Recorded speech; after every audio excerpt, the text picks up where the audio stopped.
Bonjour à tous, aujourd'hui on va décortiquer une évolution majeure, une de celles qui redessine vraiment les équilibres stratégiques, la modernisation de l'arsenal de missiles du Maroc.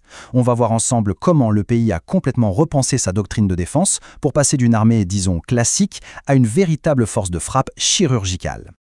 Et cette phrase, elle résume absolument tout.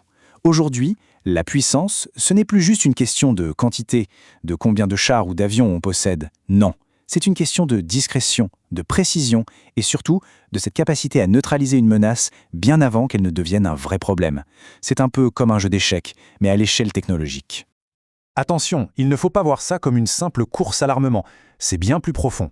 C'est un vrai changement de philosophie.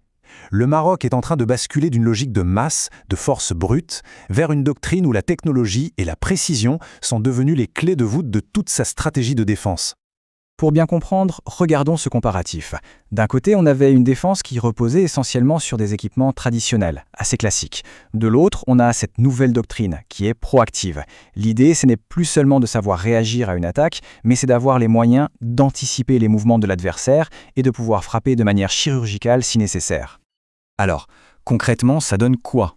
Commençons par les airs. Parce que la maîtrise du ciel aujourd'hui, ce n'est plus du tout comme dans les vieux films. Il ne s'agit plus seulement de gagner un duel en combat rapproché, il s'agit de dominer l'espace aérien sur de très très longues distances. Et pour ça, voici l'un des piliers de cette stratégie, le missile AIM-120 MRAM. Avec sa portée de plus de 100 km, il peut abattre une cible bien au-delà de ce que le pilote peut voir. Mais le plus important, c'est sa capacité dite de tir et oubli. Une fois qu'il est lancé, le missile est complètement autonome. Il se débrouille tout seul. Ça permet au pilote de virer de bord immédiatement ou de se concentrer sur d'autres menaces. C'est un avantage tactique absolument décisif. Mais bien sûr, tout ne se joue pas à longue distance. La supériorité aérienne, ça se gagne aussi dans les combats très rapprochés, les fameux dogfights. L'arsenal est donc très diversifié. On a le Sidewinder et le Magic 2 qui sont des spécialistes du duel à courte portée, guidés par la chaleur des moteurs. Et puis il y a le Mika, un missile polyvalent, extrêmement maniable et très difficile à tromper. En gros, en combinant tous ces systèmes, les pilotes disposent de l'outil parfait pour quasiment n'importe quel type de menace aérienne. La puissance aérienne, ce n'est pas que pour le combat RR, c'est aussi la capacité de se projeter au sol. Et c'est là qu'on entre dans un concept assez fascinant, celui de l'artillerie volante. L'idée, c'est de transformer les avions de chasse en véritables plateformes de frappe d'une précision redoutable. Et pour ça, il y a une arme qui est juste cruciale. Voici l'AGM-88 ARM, plus connu sous son petit nom, le tueur de radar. Son job, il est simple.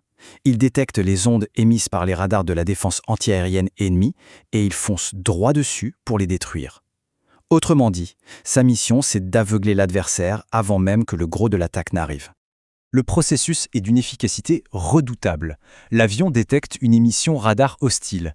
Il lance le AARM. Le missile, lui, n'a plus qu'à suivre cette autoroute d'ondes radio pour aller pulvériser sa source. Et en quelques instants, la menace est éliminée.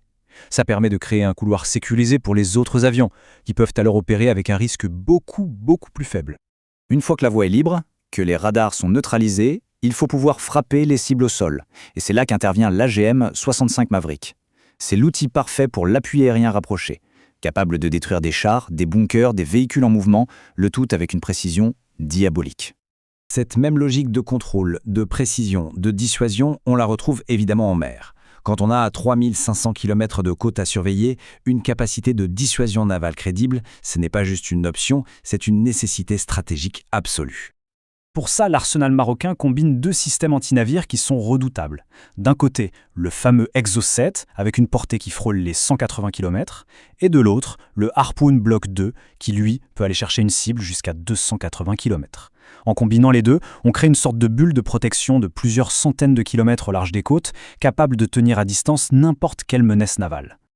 Mais le symbole ultime de cette nouvelle doctrine, ce qui incarne vraiment ce passage à l'ère de la frappe chirurgicale, ce sont les bombes intelligentes. L'investissement dans ce type de munitions, c'est ça qui change vraiment la donne. On trouve principalement deux systèmes. D'abord les bombes Paveway, qui sont guidées par un faisceau laser pour une précision millimétrique, et ensuite les kits JADAM. Et là, l'idée est carrément géniale. On prend une bombe classique, bête et méchante, on lui greffe ce kit de guidage par GPS et on la transforme en projectile intelligent. Dans les deux cas, l'objectif est le même. Une efficacité maximale sur la cible pour un minimum de dommages collatéraux autour. Et au final, tout ça, ça se résume à ce chiffre. Moins de 10 mètres. C'est la marge d'erreur de ces frappes de précision. Pour qu'on se rende bien compte, ça veut dire qu'on peut atteindre une cible de la taille d'un garage depuis des dizaines de kilomètres d'altitude et de distance. Cette précision, ça change absolument tout. Chaque frappe est optimisée, chaque munition compte. C'est ça la doctrine de défense du XXIe siècle. Donc pour conclure, en se dotant d'un arsenal aussi moderne et diversifié, le Maroc ne fait pas que moderniser son armée. Il redéfinit complètement sa posture stratégique. Il se positionne comme un acteur avec lequel il faut absolument compter pour la sécurité de toute la région. C'est la démonstration d'une puissance qui se veut d'abord intelligente et efficace, avant d'être simplement visible. Et on termine donc avec cette question, qui je pense résume parfaitement tout l'enjeu de ce qu'on vient de voir. Alors que la technologie continue de redéfinir toutes les règles du jeu, est-ce que la guerre de demain se gagnera finalement plus par l'ingéniosité que par la force brute? La question, bien sûr, reste ouverte.